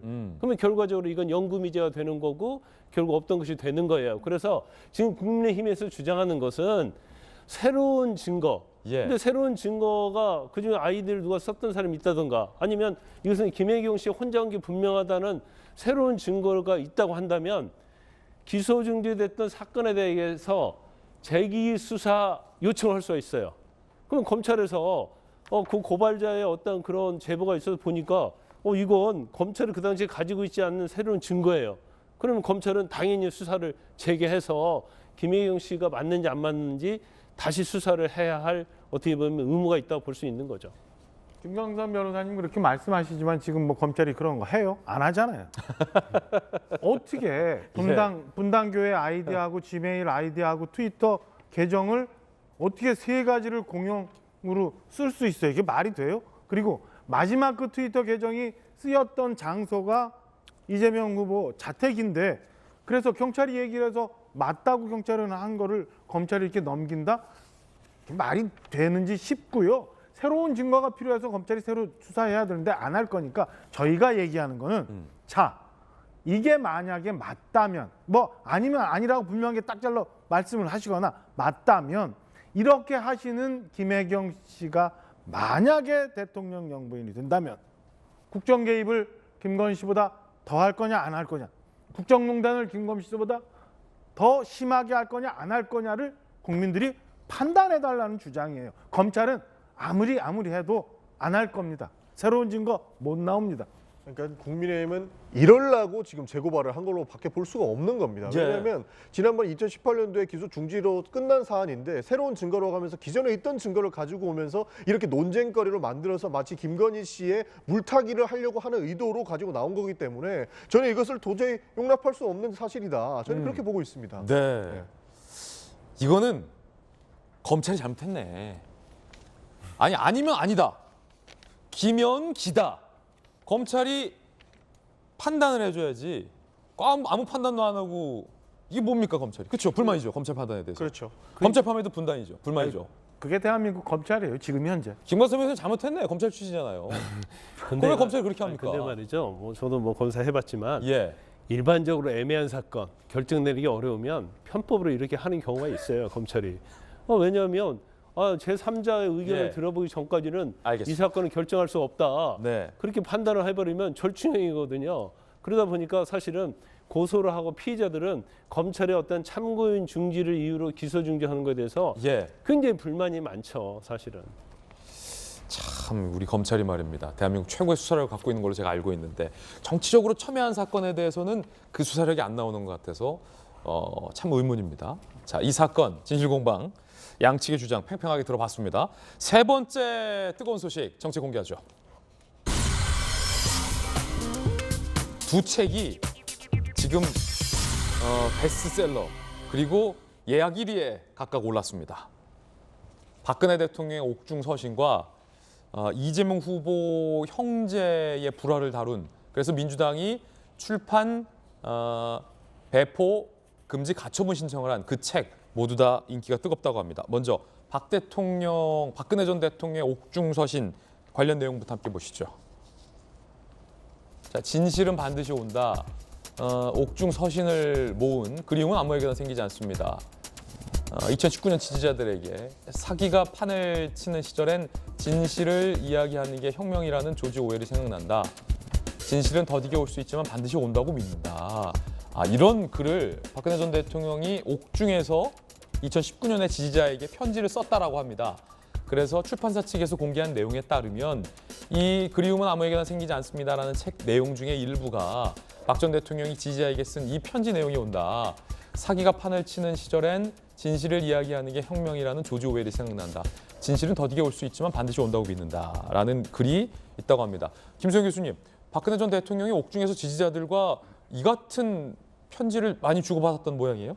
옥중에서 얼마나 이제 몸과 마음이 힘들었겠습니까? 이제 그것을 버틴 것이 어떻게 보면 이제 지지자들이 보내주는 편지들 그리고 그 편지에 대해서 답장을 쓰면서 그 옥중에서의 시간을 이제 견뎠던 것 같고요. 그 서신들 중에서 좀 좋은 글들을 모아서 이제 이번에 이렇게 책을 펴내게 된 건데요. 지금 베스트셀러에 등극을 해가지고 예약 판매만으로도 굉장히 많은 부수를 아마 판매할 것으로 예상이 되고 있습니다. 사실 이렇게 정치인들이 이렇게 책을 내면은 그 지지자들이 어떤 좀 충심해서 여러 권씩 막 사는 경우도 있죠. 조국의 시간 같은 경우에도 여러 권 사가지고 주변에 나눠주는 사람도 제가 많이 본 것 같은데 어쨌든 지금 옥중 서신이나 또 이번에 그 이재명 후보가 형과의 어떤 좀 불화를 다뤘던 그 굿바이 이재명도 지금 사실 출간이 이미 되어서 판매되고 있는데 사실 저는 판매되고 있는 걸 몰랐습니다. 그런데 이번에 민주당에서 그 가처분 신청을 하면서 이런 책이 출판됐었구나라는 걸 알게 됐고 이게 본의 아니게 굉장히 홍보 효과가 있어가지고 지금 굉장히 서점에서 불티나게 팔리고 있다고 해요. 이게 참 좋게 작용할지 안 좋게 작용할지 앞으로 어떻게 정치적 여파가 돌아올지는 한번 지켜봐야 될 것 같습니다. 네, 박근혜 전 대통령의 옥중 서신 책 내용 중에 진실은 드러난다라고 박 전 대통령의 이제 심경이 담긴 건데 이런 것 같습니다. 이제 검찰이 박 전 대통령에게 유죄로 판단한 혐의, 결국 법원에서 유죄로 인정된 혐의는 최순실 씨와의 경제 공동체다. 라는 부분이었죠. 즉, 박 전 대통령이 직접적으로 뇌물을 받은 것은 없지만 기업체들이 최순실 씨에게 지불했던 그 뇌물 성격의 현물이 결과적으로 경제 공동체 관계이기 때문에 뇌물죄가 박 전 대통령에게 인정된다라는 이제 검찰의 시각, 법원의 판단에 대해서 박 전 대통령은 전혀 동의할 수 없다라는 기존의 입장이었던 게 이 옥중 서신에도 드러난 것 같습니다. 2017년에 박근혜 전 대통령이 이와 같은 얘기를 밝힌 바 있었습니다. 한번 들어보시죠.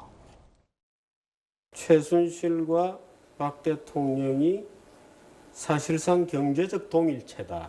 혹시 은행 계좌를 같이 쓰신다든지.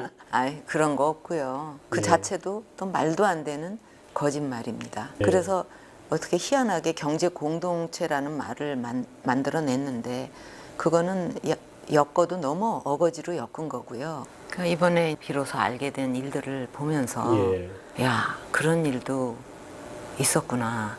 그거는 내가 살피지 못했다면 그게 내 불찰이고 잘못이다. 그런 생각은 했습니다. 그동안 진행 과정을 이렇게 좀 추적을 해보고 이렇게 보면 뭔가 오래전부터 기획된 것이 아닌가 하는 그런 느낌도 지울 수가 없어요. 솔직한 심정이. 한편 여당이 가처분 신청을 한 그 책이 베스트셀러에 등극했다? 이런 소식이 있는데요. 굿바이 이재명 출판사 상대로 판매 금지 가처분 신청을 했는데 K문고 베스트셀러 나란히 1, 2위다. 오빠 이재명 1위, 박근혜 옥중 서신이 2위입니다. 뭐 이런 글도 있습니다. 아니 전은규 의원님, 이런 결과 예상하셨습니까? 이 출판 판매 금지 가처분 신청을 해서 오히려 더 김수영 교수의 시각은 베스트셀러에 올렸다. 심지어 박 전 대통령 책보다 1위예요. 뭐 관심은 끌 수 있을 거라고 저희도 보긴 했습니다. 그런데 이제 그 국민의힘에다가 그 허위 조폭 관련서를 제기했던 장려화 변호사가 썼다라는 것까지 국민들이 인지하고 있으면 이 책에 대한 내용이 사실이라고 믿지 않으실 거라고 저희는 봤었고요. 사실 이 책 내용이 사실과 허위 사실이 혼용되어서 써 있기 때문에 굉장히 위험한 책입니다. 그렇기 때문에 충분히 저희는 이거 판매 금지 가처분 신청을 해서라도 이렇게 늦추는 이런 방식을 사용할 수밖에 없었던 상황이다. 그렇게 말씀드리고 싶습니다. 예. 이번엔 저희가 준비한 다음 이야기입니다. 공수처가 윤석열 후보와 후보의 부인 김건희 씨까지 다수의 통신 조회를 해 논란이 일고 있습니다. 이윤, 김건희까지 공수처 적법 조회다. 공수처와 검찰이 윤석열 부부까지 통신 조회했다. 내용 보시죠. 윤석열 후보는 총 10회, 김건희 씨는 총 7회 통신 조회가 이루어졌다라는 겁니다. 횟수가 상당해 보이는데요. 윤석열 후보는 즉각 반발했습니다. 이러려고 무리해서 공수처 만들었냐라는 겁니다. 뭐 저나 제 가족 것도 했으리라고 뭐 짐작은 했습니다만은 이런 공수처 만들려고 그렇게 무리를 했는지, 이건 뭐 결국 국민에 대한 입법 사기 아닙니까? 맨날 비판하던 그런 과거의 권위주의 이런 독재 시절에나 있던 짓을 이렇게 하는 거를 보니까 우리 국민들이 왜 정권을 교체해야 되는지 그 이유를 자명하게 보여주는 것 같습니다. 자, 기자와 기자의 어머니, 그리고 기자의 동생, 그리고 야당 출입 기자, 공수처가 하고 있는 혐의와 무관한 기자들의 통신 조회가 다수 이뤄졌고, 국민의힘 야당 국회의원 70명 이상이 통신 조회가 됐고, 급기야 야당의 대선 후보와 후보자의 부인까지 수차례 통신 조회가 공수처에 의해 이뤄진 겁니다. 이 작금의 상황에 대해서 공수처는 뭐라고 해명을 하고 있을까요? 공수처 해명도 함께 보시죠. 적법하다. 4개 사건 피고발인으로 있는 만큼 수사 과정에서 통신자료 조회는 적법이다.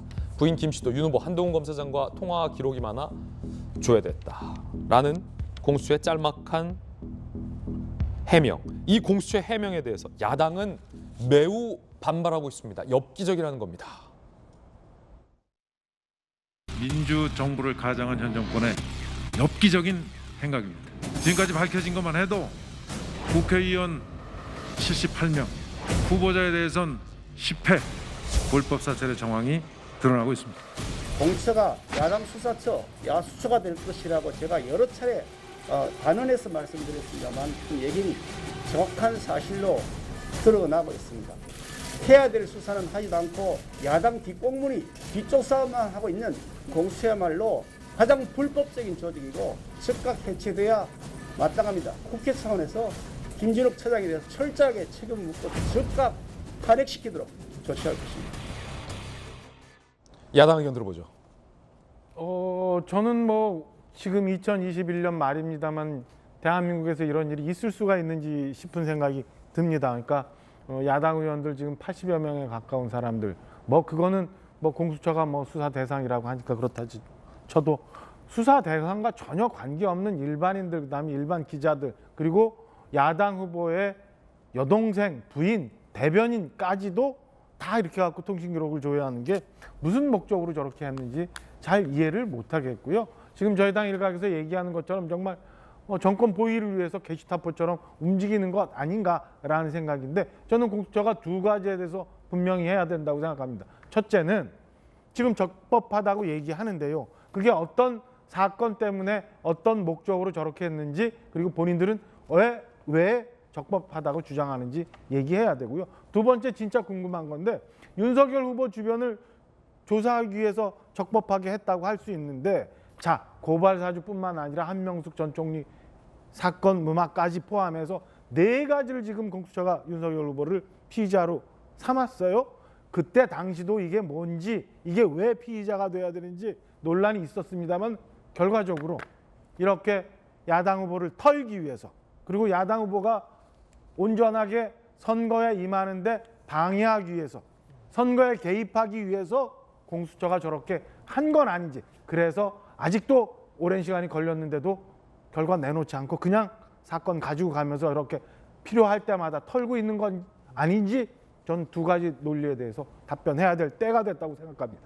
자, 여당의 전규 의원은요? 네, 저는 사실 뭐 기자분들이라든지 뭐 본인들이 일반인이라고 주장하시는 분들은 왜 나까지 이렇게 통신조회를 당했느냐라고 이제 이의 제기하는 것은 타당하다고 할 수 있지만, 국민의힘 국회의원들과 국민의힘 대선 후보가 왜 내가 사찰당하고 있느냐라고 주장하는 거에 대해서는 굉장히 잘못된, 저는 이런 주장이라고 생각을 합니다. 왜 나 수사하지 말아라라고 사실 공수처한테 압박하는 걸로밖에 안 보이는데요. 그 공수처에서 밝혔듯이 윤석열 후보 같은 경우에는 고발 사주와 다른 4개의 사건으로 피고발인으로서 당연히 조사가 이루어져야 되는 것이 아닌가 하고 있는 것이고, 국회의원들, 사실 고위공직자 범죄 수사처는 국회의원들의 비리나 그다음에 대통령, 그다음에 어떠한 모든 것이 사실 성역 없이 고위공직자를 수사하기 위한 수사처인데, 그분들이 수사를 당하면서 통신조회당했던 것에 대해서 반발하는 것은 오히려 좀 참 역효과가 아닐까라는 생각이 들고요. 문제는 지금 그 통신조회는 영장에 의거해서 이렇게 발부가 되는 겁니다. 그런데 지금 그 보도에 따르면 김웅 의원과 점점식 의원이 고발 사주에 의해서 영장이 나와 있고 통신조회가 됐다라는 것이죠. 그리고 김웅 의원을 예를 들면, 김웅 의원이 영장 발부를 통해서 통신조회가 되면 누구랑 통화했는지 알기에 대해서, 만약에 김진 앵커님이랑 통화했으면 김진 앵커다라고 나오는 게 아니고 010 해서 전화번호가 나오는 것이죠. 그럼 그 전화번호가 누군지 확인하기 위해서 확인을 했더니 그 사람도 이제 자기는 통신조회가 되는 이런 상황인 거죠. 그러니까 김진 앵커를 만약에 통신조회를 하는 것이고 김웅 의원의 통신 내역을 조회하다 보니 이 사람이 누군지 확인하기 위한 절차였던 것이지, 저희는 이것이 사찰로 볼 수는 없는 것이다. 그리고 오늘 국회에서 국회 법사위에서 2시에 공수처장이 나와서 이에 대한 해명을 명확하게 할 것입니다. 그것을 보고 국민들이 판단하면 되지 않을 것인가, 저는 그렇게 보고 있습니다. 예, 여야가 대립하고 있습니다. 야당 후보를 전방위로 사찰한 불법행위다, 영장에 근거한 적법한 수사행위다라는 두 가지 의견이 충돌하고 있는데, 검찰 출신은 어떻게 보십니까? 근데 다른 거 몰라도요, 여당에서 이거에 대해서 옹호하면 안 돼요. 왜냐하면 도대체 어떤 수사를 하는데 언론을 200명, 야당 400명, 1000명을 갖다가 왜 수사차로 조회를 해요? 이거 대한민국을 뒤엎으려는 국가보안법 내란 음모 사건도 아니에요. 고발 사주, 공소장 유출, 황제 수사 이런 걸 수사하는데 왜 1000명의 수사자료 조회가 필요해요? 저는 개인적으로 볼 때는 공수처장, 공수처 차장, 그리고 검사, 이게 다 수사 전문가들이 아니에요. 그러다 보니까 이제 엉터리 수사를 하고 있는 거거든요. 그럼 이제 중요한 것은 여당 입장에서는 이걸 어떻게 할 것인가를 대책을 제시를 하는 게 맞아요. 근데 박범계 장관이 뭐라고 그랬어요? 우리가 수사에 도와줄 수 있다.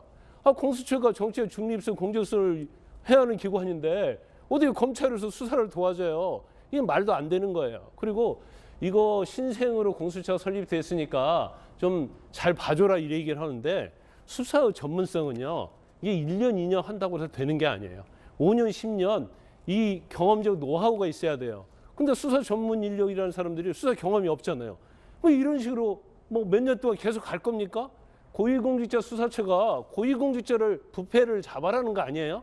근데 지금 정치 수사에 얽매이고 있어요. 지금 1년 이상 지났는데 아마 제가 기억으로는 1000몇 건, 2000몇 건이 지금 접수가 됐는데 지금 24건을 수사하고 있어요. 24건 수사한 것 중에서 기소건까지 한 건이라도 있어요? 기소건 한 건도 없어요. 또 여당과 야당을 보면 여당과 관련된 것은 조희연 교육감 딱 1명 정도 수사했어요. 그럼 이게 공수처가 과연 존립할 필요가 있느냐? 그런 이제 절대적인 공수처에 운명이 달려 있다 이렇게 봅니다. 약은 약사에게, 진료는 의사에게, 수사는 전문가에게. 60초 광고 후에 돌아오시죠. 뉴스는 돌직구에게. 오늘 저희가 준비한 소식 모두 다 전해드렸습니다. 저희들은 내일 아침 8시 50분에 풍성한 소식 들고 인사드리겠습니다. 오늘 하루는 분명 어제보다 나을 겁니다. 좋은 하루 되십시오. 고맙습니다.